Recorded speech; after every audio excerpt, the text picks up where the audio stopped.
Welcome to the Java Cafe, Java fam.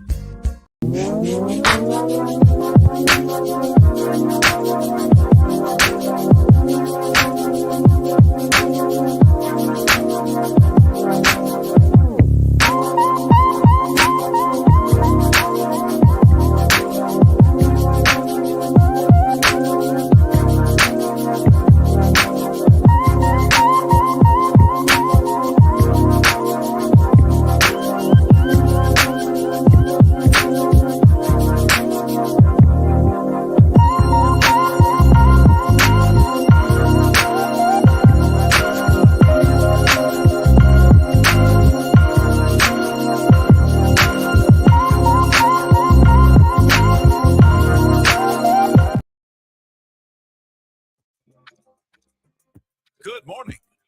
Welcome to the Java Cafe, Java fam. Listen, turning over to this afternoon midday Java got me a little out of whack. I was going to say this morning, so I probably will say morning a lot today. Ladies and gentlemen, it is Monday, January 22nd, 2024, and you are in the Java Cafe for what we're calling this week midday Java. As I mentioned, toward the middle part of last fall, we put a quick impromptu survey on Facebook and asked outside of 9 a.m. That's been our golden time since day one. But since folk have been back to work for about the past year and a half, things have been interesting as far as the live viewership. And so we asked what times were good for you. And the most popular times were 10 a.m. and 12 noon. And so we're testing.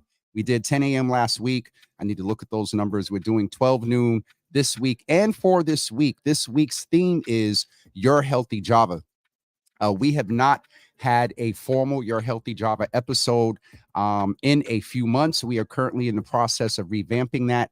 But I found it so, I won't say nice. I just found it remarkable and just dope and fire, for lack of better words, that for this week, we have 4 queens, 4 Black women that are coming in and talking to you about your health. And so I'm going to ask you to do a favor. We have the note below. Hit that share button. If you know one that is with child, as they used to say, you know, someone that's pregnant, you know, someone that is planning to have a child and is looking at maybe alternative ways of delivering their children. And we'll hear more about the services that a doula offers. Do me a favor before I bring our guest in.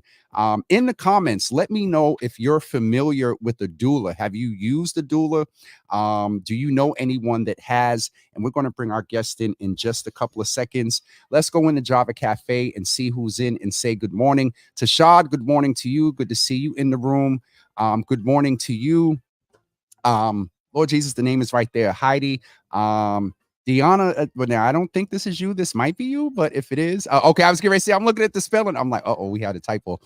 Nicole, good morning to you. Good to see you in the room. And of course, my mother, Mama Java, who doulaed me 52 years ago.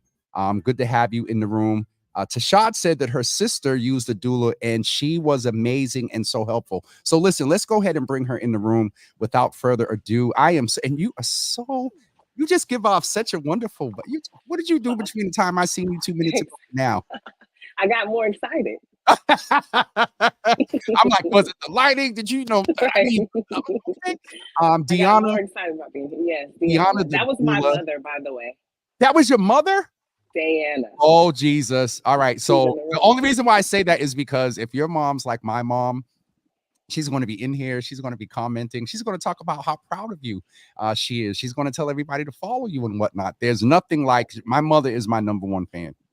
My number one supporter, not fan. I'm getting there we go. People are like, it's a fan. I'm like, no, supporter. Probably both. Well, yeah. Anyway, I'm talking about you today. So, DeYonna the doula, I first of all want to welcome you into the Java Cafe all the way from Atlanta, Georgia. I had the opportunity to spend some time down there a couple of summers ago, and it's just a beautiful place. Midtown is where I spent most of my time. So welcome to the Java Cafe. And I would like to just ask you to greet the folks and tell us a little bit about yourself. Say good morning and tell us a little bit about yourself why you went into, let's go ahead and say medicine, why you went into medicine, and why you took this unique journey of being able to, and you know, I don't have a whole bunch of history here. Thank you, Anissa, for the notes. I do look at the briefing. But I'm curious to hear if this is what we did in the motherland before we got westernized in medicine. So DeYonna, the doula, good morning. How you doing? Good morning. I'm doing great. Thank you. I'm glad to be here.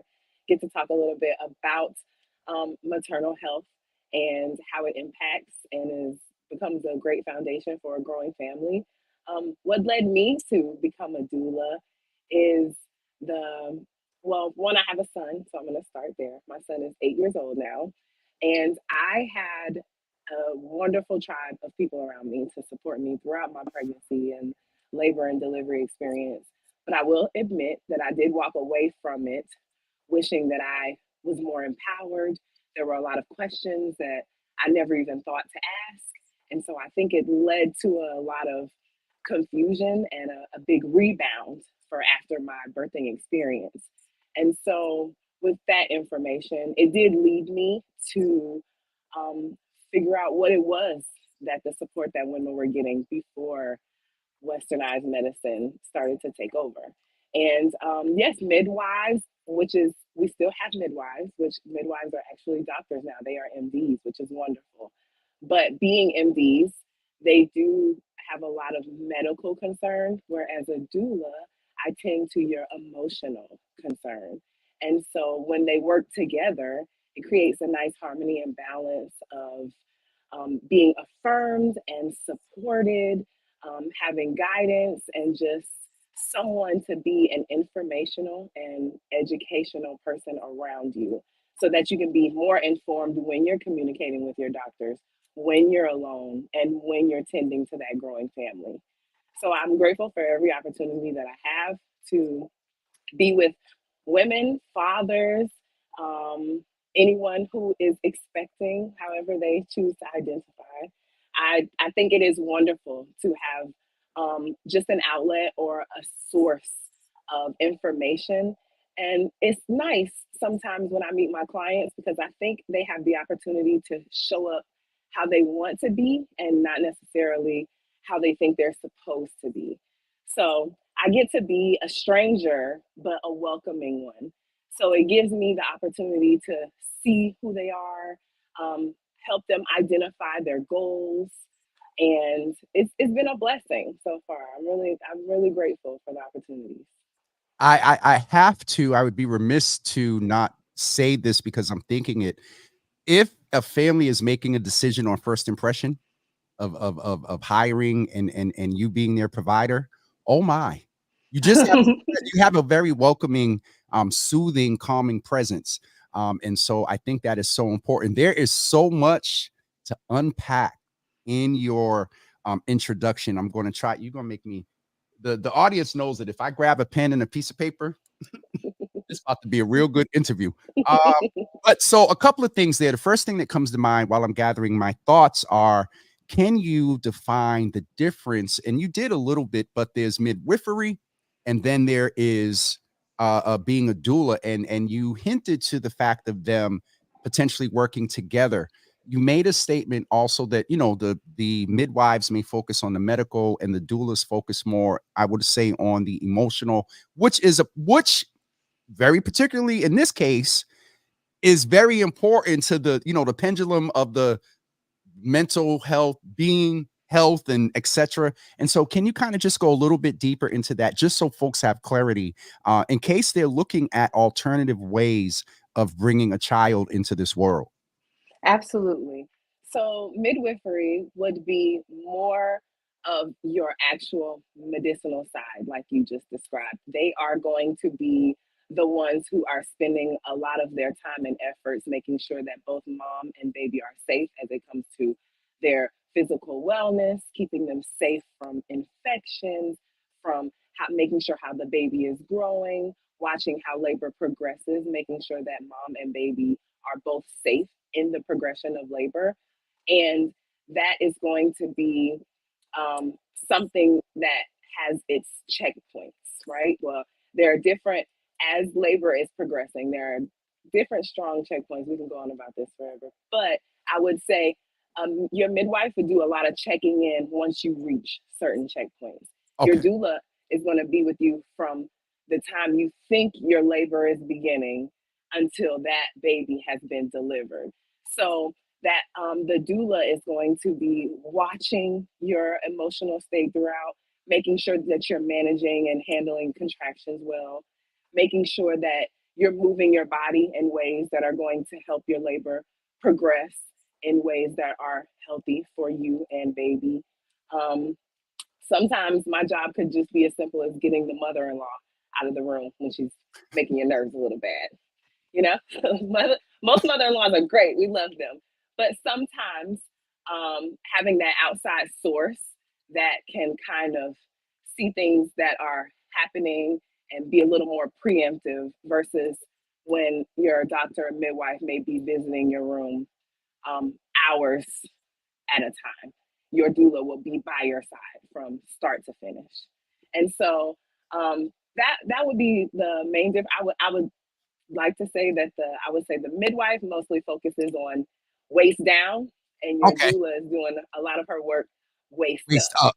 Oh, Yes, I like that. And I mean, they definitely play off of each other because if the waist up is all set, the waist down is, can be absolutely. more relaxed in that Yes. environment. And one of the other things you said was that, and I don't remember exactly how you framed it, but maybe Nicole's comment will be a better transition into this point. If I had known then what I know now, I probably would have stayed out the hospital and used the doula. And so you referred to the fact that for those that to be able to show up, basically you said to show up and be your authentic self and not feel that you have to conform into Western, which is very white male driven, may not understand some traditions from our culture, may not understand some ways. And so thank you for naming that as well. Let me also in that vein ask, have you noticed an increase in utilization of doulas since you started versus now? Absolutely. And not only have I noticed more of an interest in pregnant persons seeking doula's assistance, but I am flooded with people that are interested in becoming doulas all Really? the time. And I Okay. love to hear it because it just nods to the growth of community and how impactful women can be Mhm. for each other when they're in community together, supporting one another, listening to one another, validating and affirming one another. And it's beautiful what that does for the matriarchs who are the pillars for the families. Absolutely, absolutely, and women do so much. And even in that vein, Tashad is saying, "I'm considering becoming one after witnessing a birth." And so, let me just pause here and ask you, if you were to say three things to a group of people that may be considering becoming a doula, first three things that come to mind. First three things I would say: throw all judgments away. Any judgments that you have to check them at the door and get rid of them because thinking that anyone is like anyone else is going to be the one thing to hold you back. You've got to be able to see that person as an individual and their own individual challenges and concerns without harboring any sorts of resentments or biases towards them. So I think that's one. Two, I would say to let love lead. Mm, Um, Being loving is really beneficial in all parts of life. But when you're able to instill that in yourself and the people around you, it cultivates such a community and it really helps, start from a good foundation, bring the ground up. So letting love lead. And the third thing I would say to do is to network in your community, talk okay. to people, get to know people. Really being able to communicate with people is paramount because you're going to have to be able to ask questions. You're going to have to be able to weed out maybe who doesn't necessarily align or work with you, because if you have a large enough community and someone approaches you with wanting you to be their doula, and you can tell that maybe they might be better aligned with someone else inside of the community, what a loving act it would be for you to pair those two together instead of just trying to harbor all of the births yourself. It's not a competition. It is it's a seed that we're sowing to improve the state of families all over. So there's a few things there that are applicable outside of wanting to become a doula. Just to recap, you said remove all judgment, move in love, and network. And a fourth or 3A I heard there was don't be in well, 4. That's a whole different thing. Don't be in competition. Yes. That's a whole different Zoom in It itself is. for It us. is. But we'll go ahead and stay focused. And so the other thing I wanted to ask about that is very unique for doulas, there is a presumption that only women are interested. Now, let me ask a very frank question. Are there male doulas? There are male doulas. There are male doulas. There are male doulas. Wait a minute, hold on. Now, I'm about to act up. You know, we practice Black joy in here. We don't call them doulos. Maybe you need to coin that. Doulos. So there are male No, doulas. Seriously. Okay, tell us what's your familiarity? Do you know any? Have you been in training with any? So I actually do not know any. I've Okay. never been in training with any. There is a popular one that I have seen before, and he likes to coin himself Daddy Doula. Okay. And I think that it is really cool to think that I believe that his journey started from his partner or wife being pregnant. Yep. And he, realized how impactful that he can be. And I think that he is, I don't know how many men are actually interested in it, but I do believe that they are very important and valid. And if we had more of them, it could not hurt. Well, because with the 4 things that you outlined, those being not being a doula as a male, not being a doula, you can practice these, but those being reinforced, no judgment, love, networking, and no competition. Again, Yes. I told you those are some of the qualities that you can pass in Sure general is. with individuals and the community as well. In that vein, you are a author as well and recently wrote a book. I did. I recently created my ebook. It's called The Alchemical Dad. I'm so proud of that project. So I don't Mhm. know you from Eve. You know, we say we don't know you from Adam. If you're a woman, we say Eve.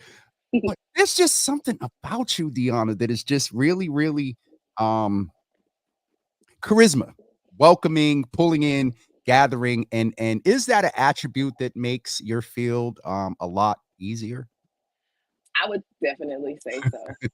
I would definitely. It is a little bit of a cheat that I have. Okay. Cheat code. It is a little cheat code. I really have to. I think that I just am good at seeing people, Yes. and yeah, I think that's really been helpful to me for my whole life, and so that has brought me down this path. It just feels so natural. It definitely is. I am making sure while we're talking, I want to put the link in the one of our hold on, one of our popular other platforms up here. We call him Real Java here. He said, "Hello, doula." So, Hey, okay, let me ask a question based on that comment. Do we call you Doula DeYonna? or DeYonna the doula, Doula. No, I doula mean in the DeYonna, field. In doula the field. doula DeYonna. I think that does sound. I haven't quite figured out, but I like the way it sounds now that you've said it. Because it gives, come on, a doctor this, a physician assistant that, nurse this. You all, You're right. let me deviate a little bit before we go into the dad focus. The training, what type of training? I reference to the fact that, you know, I do refer to you that you work in medicine. You do. What type of training? How long is it? What did you have to take? What are the prerequisites? Where do they offer it? Like, let's delve a little bit into that. So it's really interesting, actually, getting trained to become a doula because we are not yet as commercialized as a lot of other titles and labels. So That may there not be a bad thing. it's not so much a bad thing. It does increase your responsibility in getting familiar with your service providers, but there are a lot of ways to actually become certified. There are a lot of organizations and clubs in my city, even, but all over the world So I actually got my training through DONA International, which is the largest doula network in North America. Can you So spell it? that's it's DONA. International.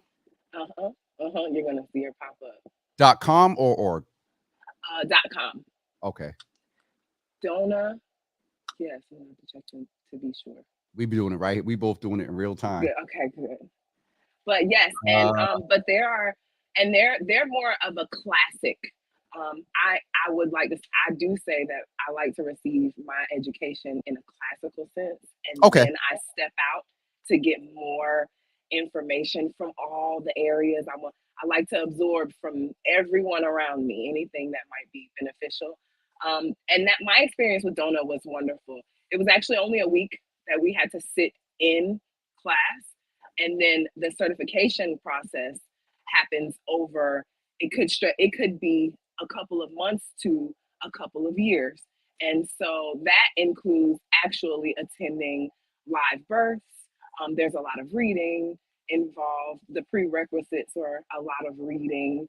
And then you've got your hands-on educational courses, and they also offer different things that I also got certified for, like for breastfeeding education. They have different types of pain management education that they offer.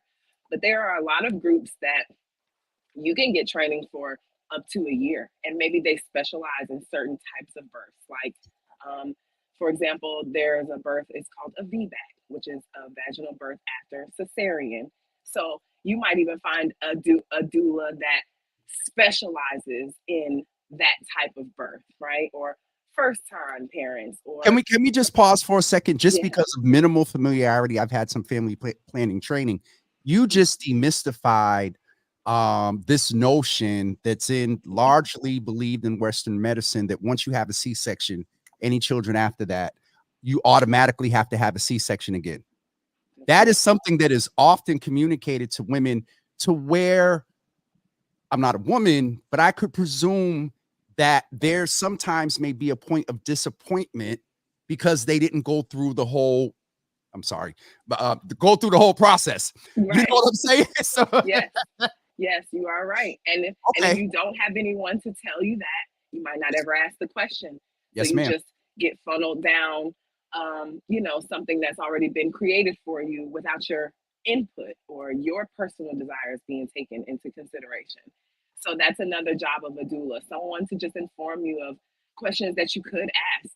And there are certain times, and depending on that person's history, maybe it would be safer to go ahead with cesareans, but having someone on your side with your desires in mind can help you to be more informed, so you can make informed decisions for yourself. I definitely appreciate that in what I would say is the deepness. And we got, listen, there's a couple of folks in here, so let me start with the first of all, your mother, with all due respect, is a mess. When you said the name works, she said it do. All right, mother, you and my mother, we're not gonna let y'all. We're gonna informally or formally add your mother as part of the mother's board. We have a mother's board in here. So y'all, she's a part of that.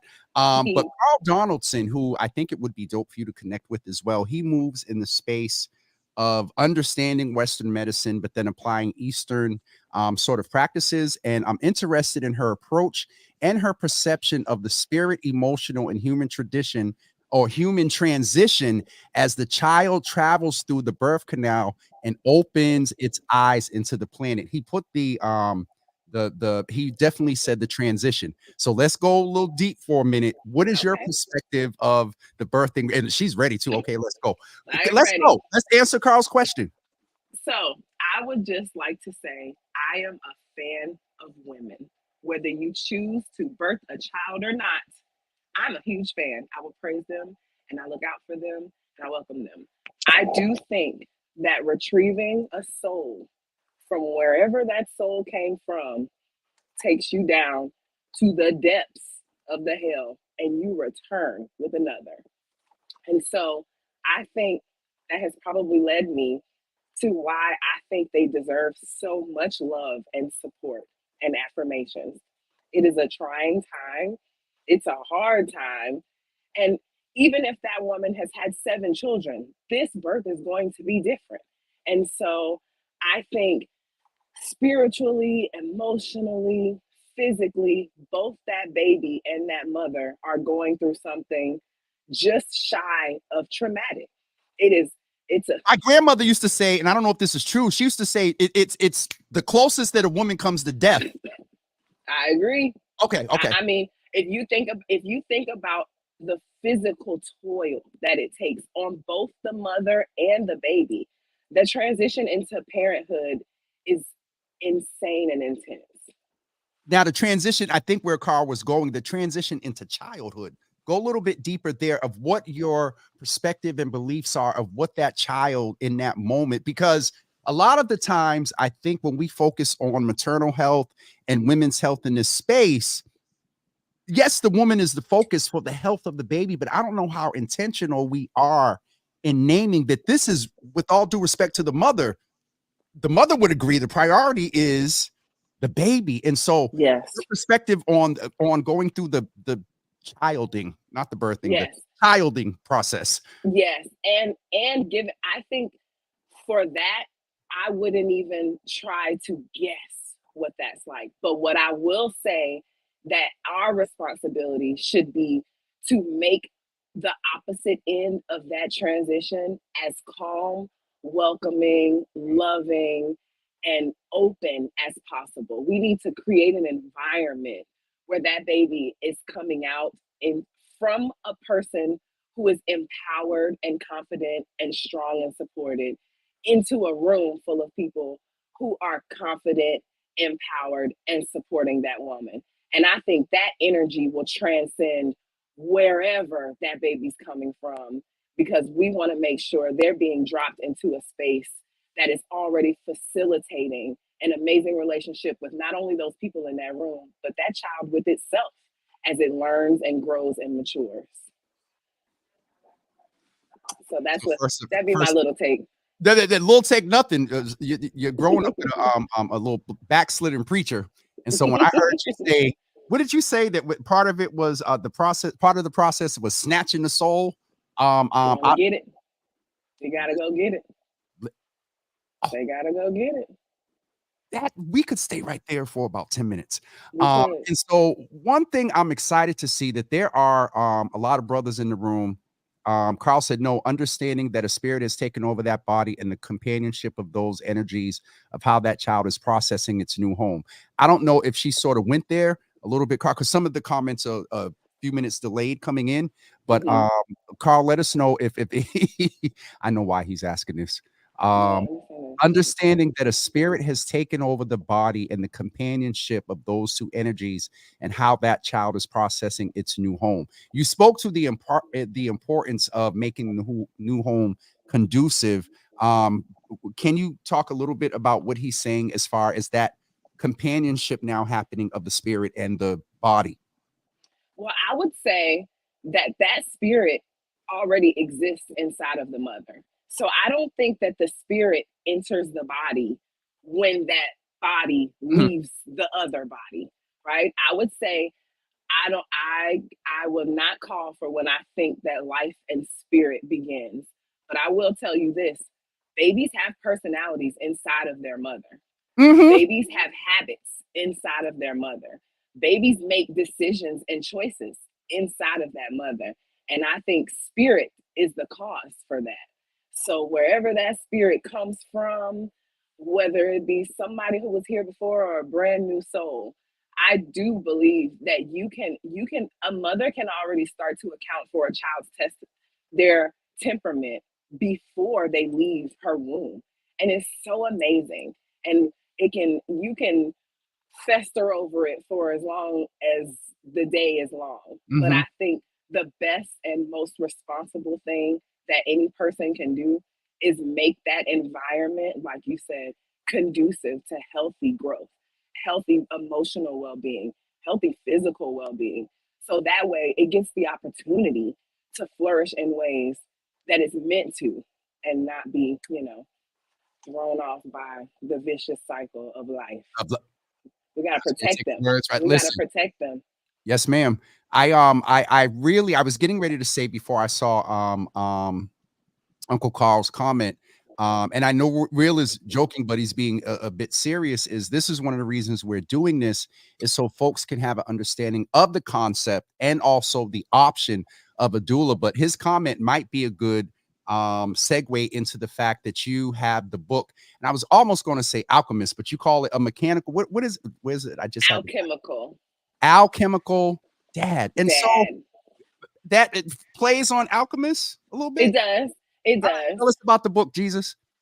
So I'm gonna tell you about it. So I named it the Alchemical Dad because if you're not familiar with alchemy, it is the process of making gold out of anything, right? That's the generalized idea that you can make gold out of just enough of the right pieces and parts.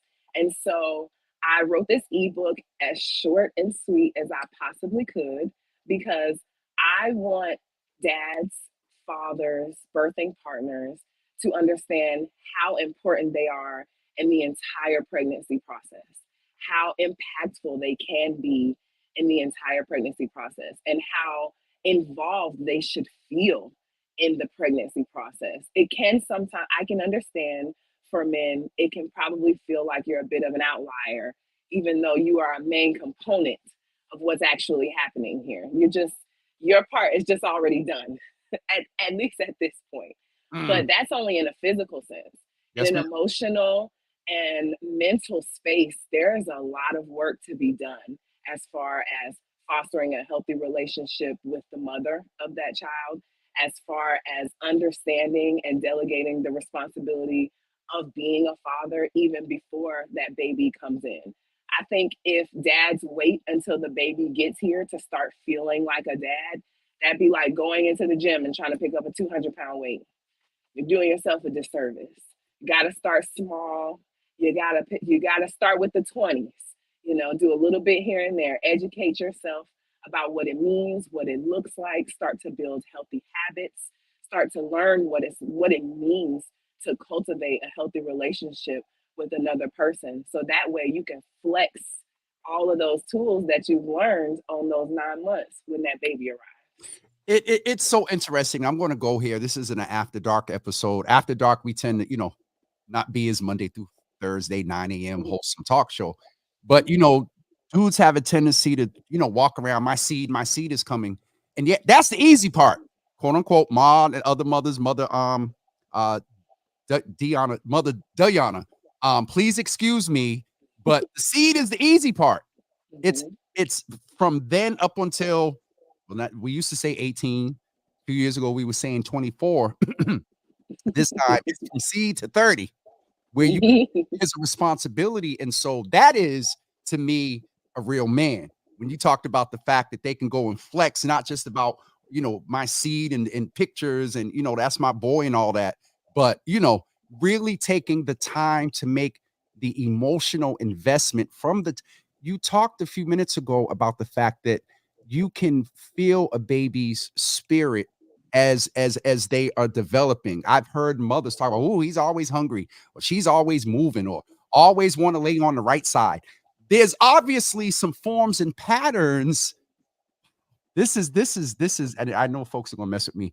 This we getting a little deep here. It's changing lead into gold when you talked about the book. Okay, so that is the book. There are a few folks in here that I know they're not having children, but they can definitely share this information with some brothers. I think it's so important that brothers hear you, or even if we get connected, because sometimes you know how we are, we hear from another brother, it settles a little bit more. We listen to our queens, we respect and love, and thank you for all y'all do. But that would be, I wonder what a after dark with a male doula would be like with expectant fathers. Anissa, we need to get ready to work on that. There we go. All right. So I put in the comments where folks can get the book, and we're going to go into, and do you mind taking a few questions with a disclaimer? DeYonna has not examined you. She has not talked to you. These are sort of general questions about a doula or about the experience. I know Tashad was looking at it. Carl was talking about asking some questions as well. But while we get ready for that to see if you guys have questions, there is a hyperlink right in the comments right there where you can go get a chemical. Say it, Jesus. Alchemical. Alchemical. I was gonna say all chemical. It's the Alchemical adjective. dad. Alchemical dad. You can go get that right there. It's linked there. Sharon Cornelius. Welcome this morning. Good to see you in the room. Real is asking birth date partners. Is that a new term? Never heard that one before. Can you go a little bit deeper there? I meant birth partners. Birth partner. Just birthing partners. So I would say it is something that we use more now, just to be more inclusive and open for however that Got you. whoever that partner may be, because your birth partner may be your sister or your best friend, or depending on the relationships and things. But yes, that one's just, it's more of a broad term for the person who is assisting the person giving labor.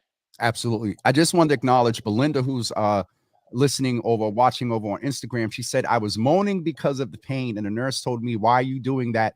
Do you really have to make so much noise? I said, she said, I'm a singer and I'm comforting myself, and and if you know Belinda, she got louder. And so that just goes, I want, shout out to the folks listening on Instagram, but that goes back to the point you were making earlier, that these spaces where doulas are, you can show up as yourself. Now, clarifying question, this can happen in the hospital as well as where, from your familiarity, either your experience or any national trends that you know of, where do most of births that are facilitated by midwives and doulas, where do most of them take place?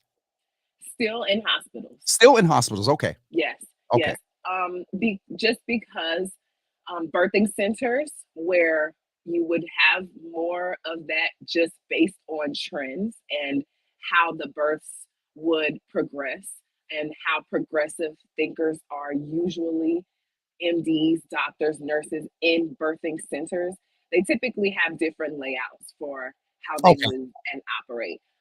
But because we are, a nation that relies heavily on hospitals for our medicine, we do still lean, me personally, I do still lean towards having your birth in a hospital, because though sometimes if you're not very, if you don't have a lot of education or you haven't created a plan for yourself, the hospital is a place where they're going to tell you what the plan is.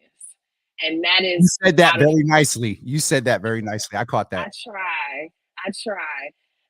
They're going to give you a plan, and they're doing it based on their evidence. They're doing it based on everything they've seen. They're doing it based on their training and how they feel and their personal choices and biases. And it is, I believe overwhelmingly, it is for the safety of mothers and babies. So they're leaning towards what they've seen or what they know for safety reasons, which I think is beautiful.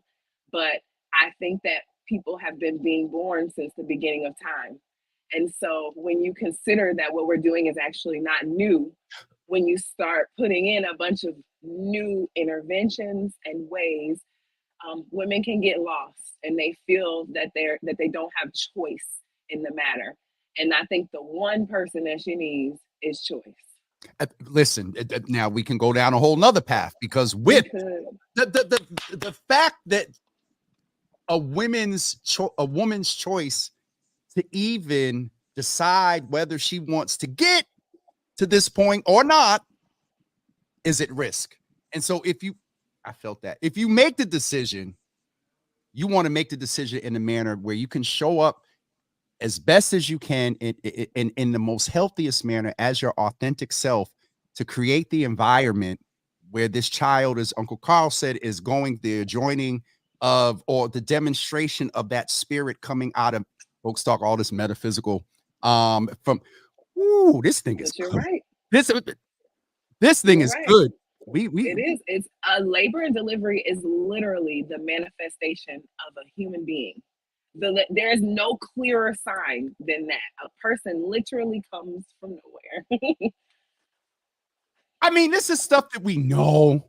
I got to see my nephew, even though my mother just because it was my sister and we're real tight. And so I wanted to see the birth, but my mother was bent on the fact you're not looking at your sister. And so I had to, and it made me turn around and I'm like, when the baby came out, but it is, when I tell you that it is just a remarkable experience, to really see that child like come into the physical. For 9 months I was around my sister. I knew her. I knew his dad. And so, just the point that you said about, the spirit and whatnot, being present, early in the child and whatnot. It's just this is and here goes Uncle Carl. I have to go. Another patient is here. Please connect this. This is amazing topic and great work. Thank you, Uncle. So I'll make sure you get the two of you connected. To child who's thinking about going in, it's extraordinary to witness. I'll never be the same, but in a good way. She also said, yes, my sister's doula was very helpful in showing her how to advocate for medical team for a specific birthing plan she wanted. I joked and said that you were being nice, but let's also just name the fact that if you are looking for a doula, you should ask for references and copies, or if they have a website or whatever, certifications. Do you all get NPI numbers or no? We do not. You do not. Okay. So you can't call and get the NPI number. The NPI is National Provider Identification. Right. But folks should do their homework, correct? Absolutely. Absolutely. And you should, like you said, asking for references paramount. Make sure that you know these people. Make sure that you are familiar. Your doula should have a contract for you. This is, we're doing a lot of the metaphysical, we're doing a lot of ambiguous things. They should be able to work on paper, because they need to be educated enough and smart enough, because if you are birthing in a hospital, they need to be able to communicate effectively, responsibly. And responsibly. You better come. Yes, very much so, with your medical team. You don't want to have a doula that's going to disrupt your doctors and your nurses. So you don't need another person there that's going to disrupt this environment that we're trying to create. So you need to, yes, do your work, get to know this person. I would say start early. If a client contacted me and they just found out they were pregnant and they're 6 weeks, I would be thrilled to work with them for 9 months. And of course, in the beginning, they're probably farther apart, but just depending on that person's need, it's never too early to start educating yourself. Well, they all know I say this not often, but these have been good lately. I've been saying a little more often. I'm tired, and that's usually an indicator of a very good interview, because there's really reproductive health rights, the disproportionate impact of Lord Jesus, the proper term is forgetting me, but the infant mortality rate, the mom's mortality rate, all of those factors are coming, and I'm thinking about them in real time when we talk about this as being another option. And let's just name Black women, and more so Black and brown women, are not often expressed, they're not treated equitably in traditional medical environments. And with that being said, can I ask, are you aware of any sort of, I'm just going to ask it, are there more of us that are doulas than not? I think it's happening. We're on a nice wave, because it is something that is more traditional to us, because we had to take care of each other historically. So before Western medicine gave a crap about us, we gave a crap about each other. And I think a lot of people are starting to see we've got to lean towards that a little bit. We've got to take care of each other. And then that way we can create institutions that will take care of us in the way that we deserve and in ways that we have asked for explicitly. And I think that's what is really important here. Well, what I say unto one, I say unto all. We're going to give the benediction. Watch. No. This DeYonna. Thank you. It's interesting, because my biggest population are women, 34 to 55. That aren't traditionally that's not the traditional birthing age. However, I believe you can stats and numbers are showing lately. And then for all of y'all that, stayed home in this wintertime during the pandemic, and y'all got these little 2-3-year-old pandemic babies running around at 50. But no, in all seriousness, I think this is so important because even if they're not actively trying to have one, getting ready to have one, aunties, grandmas, and them are the resources. And so for all the women that we're in today, learning more about this, like Auntie Paula, the fact that doulas cannot have an NPI says so much about our medical system. They should. Now so Auntie Paula, we're just going to leave her because once she gets started, she'll be writing and the national providers, whatever, she'll be writing them talking about. I don't understand. And so listen, this is Anthony. Thank you, brother. This information is really, really needed. And it's about petty. Oh, where's he at? Petty Java. No, it's just real. It's with all that's going on. More options for Black and brown women are needed. And informed. I really went with the piece of certification and references because where there is good, there's always, unfortunately, a little glimmer of bad. We don't want our sisters to be, overtaken by someone that just, watched a YouTube video, went out and got some faux dreads and threw on some Egyptian musk. Yes. And got a. So Yes. anyway, let me behave. But DeYonna, thank you. I want to make sure that we cover all of your connections and links and everything. So this is DeYonna's website. It is hyperlinked in the comments there. Also, further up or further down, I'm trying to remember where I put it, was also the link to the book. And that is it here. Go over on Esty and get the book there. And then also we shared the link to Donna. And for those of you, Tashad and others who Tashad said she was familiar with it. And so this is the link over to Donna as well, if you were interested. Now, do you consult with those that you do consult? I do. Okay. There's a link on my birthday on my website. There is a link to fill out with just a small bit of information. I do free consults. So okay, please reach out to me if you have questions. No, I don't understand. So consults for the expectant mother and family. I mean, do you do consults for those that are thinking about it? No. Why not? Unfortunately. Not yet. What you want? You want a couple more certifications before you train the trainer? I feel like I can't feel my brain enough. But you're planting a seed for me, Jimmy. I'm not because yeah. I'm just gonna leave it alone. Okay, hold on. So let me stay focused. I went to the website because we were telling them for consults for families, do we go to birth doula services first? That's correct. And then it's a nice big button right on top. Request a consultation. Well, my thing is acting up because I had to change the font because they fuss at me for not being able to share screen. All right, let's get to the app. And we're going to copy that and put that right there in the comments so it could be hyperlinked. All right. And I do virtual doula services as well. So if you're not in Atlanta, though I cannot be at your birth, I would love to help educate you, maybe even get you, yes, or connected, or connected. Yes, any way that I can help you have the birthing story of you and your family's dreams, I'm here for it, and I would love to do it. It's I'm looking at the I'm looking at the comments, and folks are tagging folks to get them involved now. So this is what we do: just share information and inspire folks to make decisions that improve their quality of life in an equitable manner. And this listen, we got to make sure our little Black and brown, all children, but especially our Black and brown prince and princesses that are coming into this world fighting so. All right, I'm getting you off of here. DeYonna, thank you so much for being here this morning. DeYonna, if I'm saying it right, your mom? DeYonna. Mother DeYonna, with all due respect, thank you for being a part today. We look forward to maybe chatting with you again.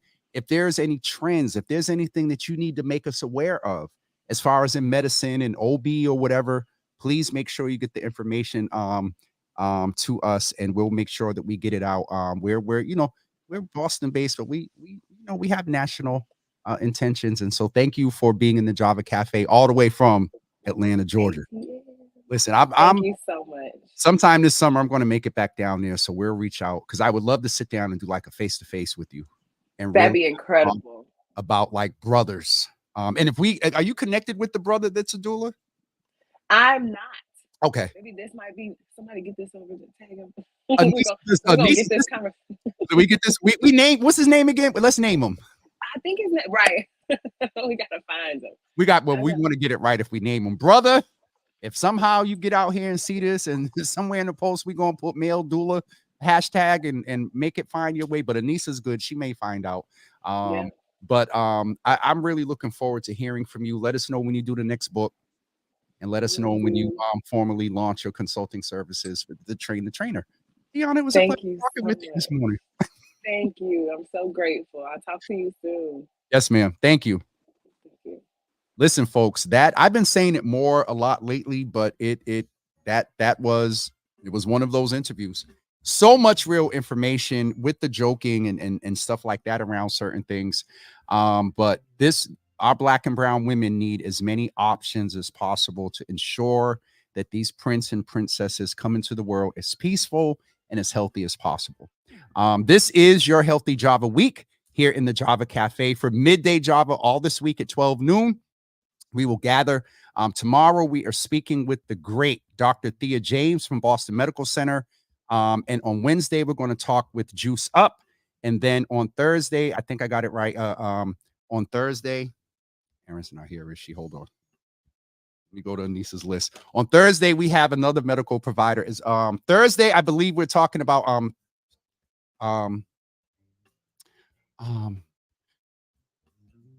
healthy vegan fruits, vegetables, and vegan options for Black and brown folks. Well, for everybody, and let me tell y'all this. Natalie Grace, who is a listen, just the flyer alone that a plant-based eating on Thursday. And so that's what's taking place on Thursday. I think it is so awesome. Anissa, I don't know if this was intentional, but we got these queens coming in that are moving in health.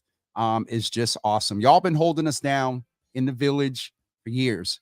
And so thank you for all you do. Women's History Month is coming up in March. We got plans for that. Black History Month is next month. We got plans for that. But thank you all that always women to keep us together and holding us down, encouraging us to go to the doctor, taking care of ourselves. We thank you for that. We're going to get ready to wrap up. So again, tomorrow, Dr. Thea James, the flyer does say 12 noon.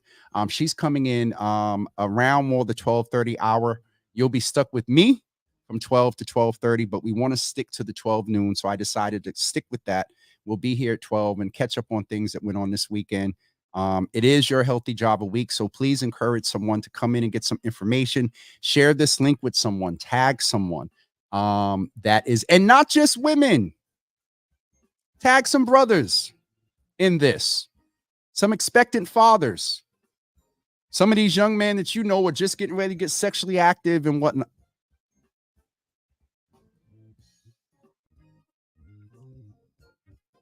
Shout out to Miss Teresa for my custom Java with Jimmy mug.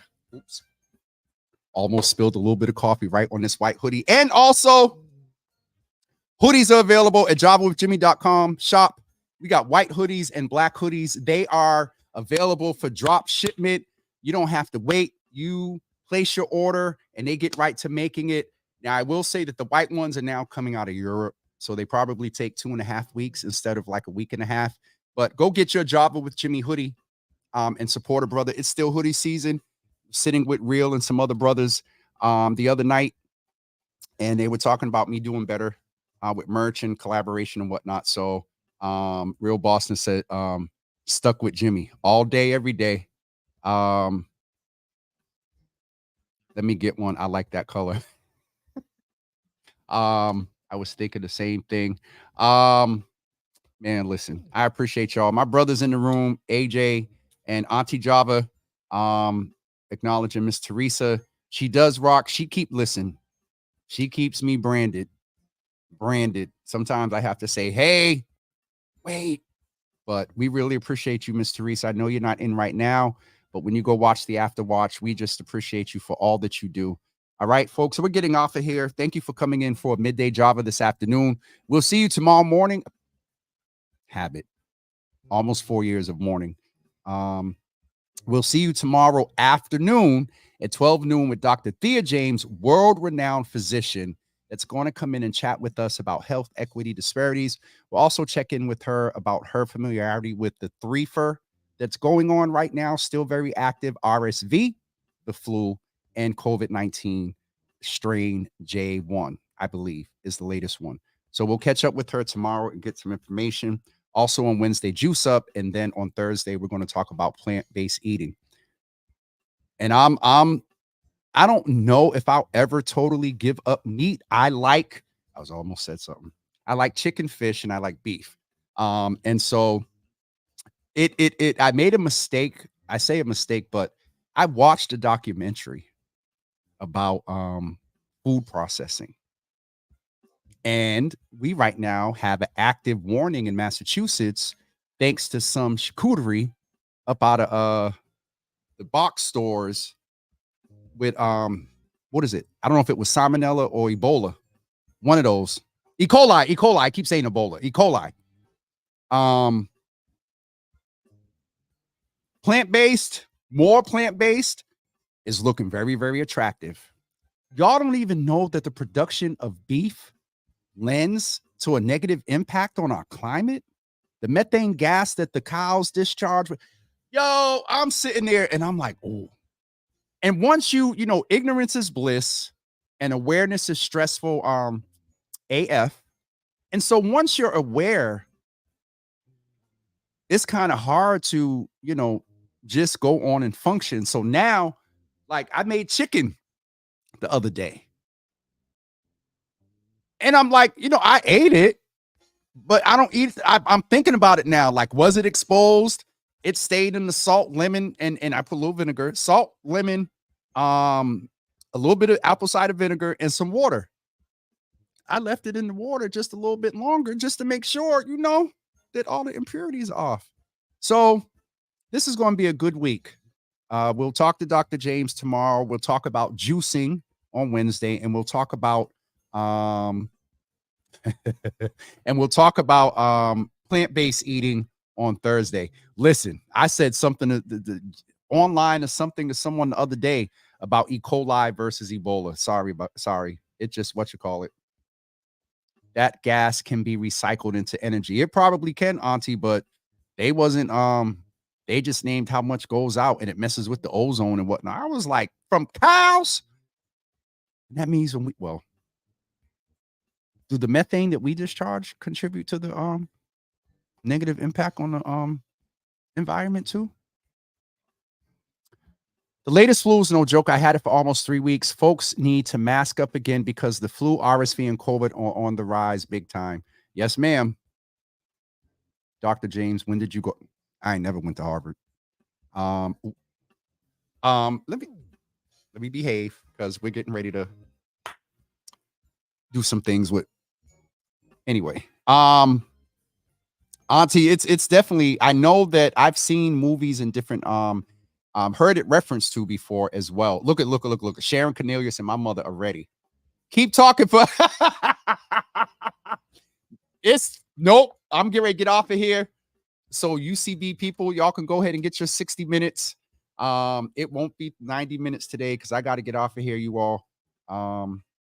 But we're back tomorrow with Dr. James. We're really focusing on health this week. I will let you know next week we are returning back to 9 a.m. But I can almost tell y'all, based on today's numbers, 12 o'clock is looking very interesting. So we'll keep you all abreast. You better leave me alone, Auntie Paula. Newt said, and folks laugh at me for not eating beef. I'm good over here. Listen, now, you know me. I will hunt down a beef distributor here in Massachusetts. And will I drive out to some farm where they do real organic and they don't do all that mixing and all that other stuff? and purchase me some beef and come and stock up the freezer for about 6 months.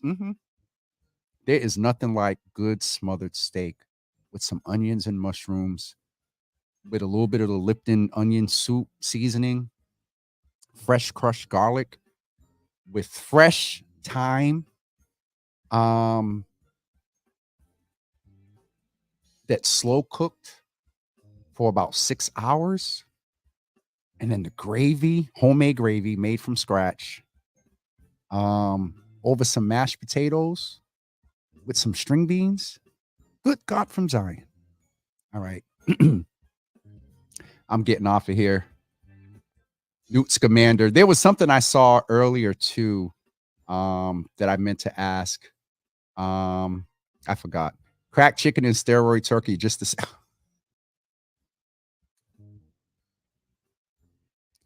Auntie, tell me how you really feel. They go past the Marion. Sounds all right. I'm getting off of here. Y'all get ready to get in here and start talking trash. Garlic mashed potatoes with fresh parsley. Rena, why are you having lunch? I'm about to have something real. Jimmy, I feel like today calls for honey. I need some honey soy in my life. Belinda said I was the only one on Instagram. You were for a few minutes. A few folks popped in there in and out, but Belinda hopped over on Ma, did you say hi to Real Java? Because he called you out this morning. I don't think you said hello to him. Where is it at? I seen it up there somewhere. All right, I'm getting off of here, folks. UCB, I don't know if y'all getting 90 minutes. It's 105. Let Sharon make that call, or Mama Gina make that call. And we will see you guys. We will see you guys tomorrow morning. Tomorrow afternoon at 12 noon with Dr. Thea James. Sharon Cornelius, here y'all go. Y'all get an hour and a half for UCB this morning. Y'all on this UCB and y'all little extra hours.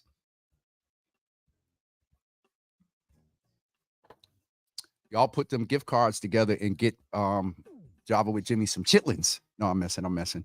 Have a wonderful day, everybody. We'll see you guys tomorrow at Auntie Paula, you right. I'm about to go put something together. We'll see you guys tomorrow afternoon at 12 noon for Midday Java, your healthy Java week. Have a great day. Thank you all for being here. Spread the word and tell some folks that we're here for Midday Java this whole week. All right, y'all. Oh, also, save the dates. March 21st and March 22nd. 4-year anniversary. March 21st, March 22nd. Also, WGBH, the next date is next Wednesday, January 31st. We're back at WGBH. There's a lot of stuff coming in February, March. So stay tuned. Black History, Black Boston, like we did last year, in-person event. So stay tuned. The best way for you to stay in touch is to go to www.javawithjimmy.com and sign up to subscribe and get information about everything that's going on in the Java Cafe. Misha, good to see you, though late. That's my baby sister. I can mess with her.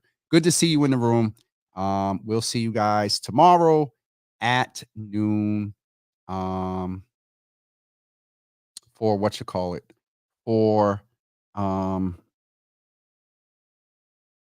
Java with Jimmy for Midday Java. Let me get off of here. All right, y'all. I'm tired. Hold on. Let me get rid of this. All right. I think we're ready to end. Belinda, have her email the info address. Have her email that because let me say something now while there's just a few here. And Anissa's on here, so she knows that I'm doing this. I promised the Davis system actually last year, and I have failed. I should not be handling any business or committing to anything or any dates over text.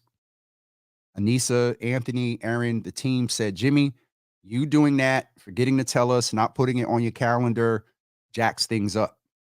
And so I've been struggling with putting up a post and whatnot because I'm not trying to seem wonderful.